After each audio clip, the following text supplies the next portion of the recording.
nearly 50 years ago with the 1974 murder of a Texas woman named Carla Walker, who was kidnapped outside of a bowling alley. Now, her case went cold for decades, and just like thousands of other murders all across the country, the evidence sat on the shelf. And then in 2019, investigators found this very small stain on her bra strap. It was barely visible to the naked eye, not enough for a normal DNA test, but from that tiny decades-old stain, this lab called Othram in Texas was able to create an entire genetic sequence. Then they cross-referenced it with publicly available genealogy databases.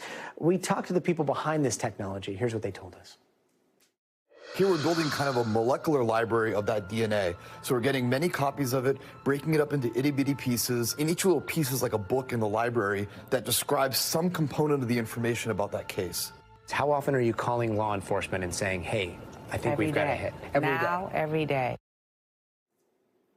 And from that information, police were able to connect a man named Glen McCurley to that murder. He is now serving life in prison. Now, this new kind of DNA technology is opening up a whole new world to forensic investigators. And today, U.S. Senator John Corwin is pushing for the Carla Walker Act. That's a new bill that would use this kind of technology to solve more cold cases. And that starts with having conversations about how to establish guidelines on using genetic genealogy and how to get funding and to test the staggering number of cold cases that are currently open all across the United States. So joining us now on the phone is Carla Walker's brother, Jim. Jim, thank you so much for taking the time to talk to us about this. I got to ask, what was it like learning that your sister's name and what happened to her could open up a whole new era of solving more cases like hers? Well, good evening, and thank you for this opportunity to speak about this. Very exciting. Out of something horrendous came something wonderful. And there are tens of thousands of Carla Walker families that need this very same opportunity to bring justice to their family and their lost loved ones. And Jim, I know you actually went into law enforcement because of what happened to your sister, right? How do you see genetic genealogy being used by investigators in the next 10 years? You know, it's the tip of the spear. It's a game changer. It's like day and night. It's a difference that's going to bring many bad perpetrators to justice. Those men and women who have done horrific things, who have thought that they have gotten away with a horrific crime and caused so much carnage and damage, are on notice now that it used to be if we can find out who did this. It's no longer if, it's when we get to you. And we are absolutely coming.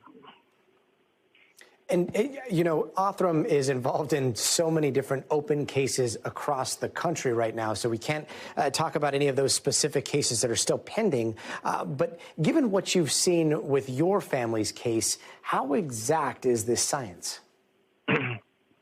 Well, it's you know, I've heard some statistics. I believe it's about 99% accurate, which is amazing. You know, if you go to CODIS, you have a 2% hit, and through the FBI CODIS system, which is incredibly important and is mandated and has to occur right now.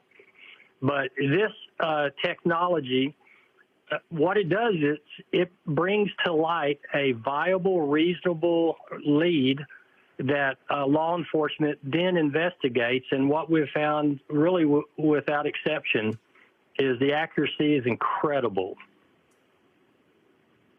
And what has this meant to your family? You know, it's meant the world.